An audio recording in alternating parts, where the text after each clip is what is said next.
honor sa king. Ngayon ito naman, yung king ang gusto mag-honor sa person. At pangatlo, pag-usapan natin, the person, the king wants you to honor. Ito ang tawag nito, code of honor. Ang honor ay hindi kumpleto, kundi hindi pwedeng ganun lang, ganyan. No, three phase siya, three directions siya.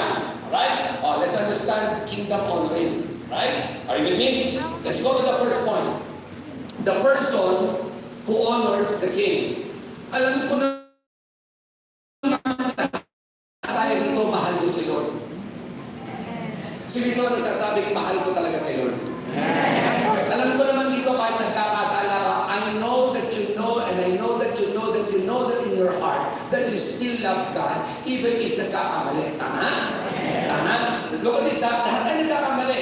Pero minsan may mga bagay tayo na kaya tayo nagkakamali because we don't understand honor. Kasi marami nagmamahal sa Diyos pero hindi nag-o-honor sa Diyos. How come? Pwede ko lang yun pwede pa lang nagmamahal ka sa Diyos na hindi ka nag-o-honor sa Diyos. Yes. Marami nagmamahal kayo nun, bilang ka tayo sa'yo.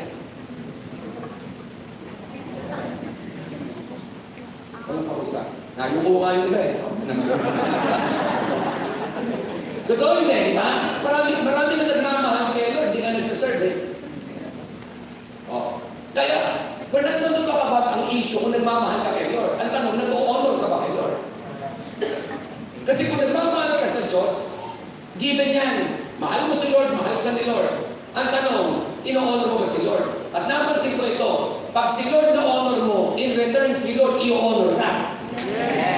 At tandaan mo to, pag si Lord ay nag-honor sa'yo, mamaya magugulat kayo, the language of grace is deserved, but the language of favor is request. Hindi ako nagtigan, mamaya daan na rin. Ito siya, mamaya pag-usapan na rin. The person who honors the king. Look at ito yung kingdom protocol. Alam niyo ang Bible, pag meron siyang ituturo, gagamitin niya yung present situation. Kanina naturo ako ng self-denial. The living in self-denial. Nung sabihin ni Christ na, anyone who follows me, he must deny himself, take up his cross, and follow me, was to be my disciple. Ginawa niya yung sa Caesarea Philippi, sa isang mundo na maraming kung ano-ano na mga Diyos. It is a buffet of gods. Doon niya pinamili ng mga tao na sumunod kayo sa akin. Kung pipiliin sila, ako, ano para sa inyo. So si Lord, pag nagturo siya ng honor, ang gagamitin niyang konteksto ay ang present kingdom on earth. Negasyon? Hindi niya pwedeng ituro ang honor sa isang kingdom na hindi mo nakikita. So para maintindihan ng mga tao ang kingdom, so nagbigay siya kayo ng understanding kung what is the kingdom on earth. Kanya lang, alam natin, abusive ang kingdom on earth, pero may resemblance. Are you ready? Are you ready? Ito na ngayon ang code of honor. The person who honors. Who wants to honor the Lord? Kaya magulat kayo. Pag in-honor mo si Lord, maniwala ka sa akin. Hingin mo na lahat ng gusto mo. Maniwala sa akin dito. Ito, number one, ito. Si Esther, in the book of Esther, look at this. Ganito sila mag-honor during the time. And I believe kaya ito sinula for us to still follow. Sabi niya, Esther chapter 4, verse 11.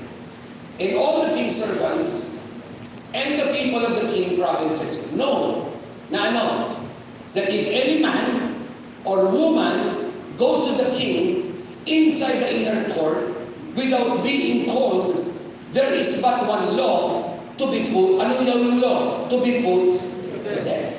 In the Old Testament times, hindi ka pwede busang mapasok sa king. Chamber. Pag hindi ka pinapatawag, mamamatay ka. Unless, everybody say unless. Unless, except that the one to whom the king holds the golden scepter so that he may live. Pag daw ikaw inabutan ng golden scepter, pwede ka mabuhay. Ganon. Pero kung sa paglakan pumasok, patay ka. Spiritually speaking, no one can come to the Father except Jesus.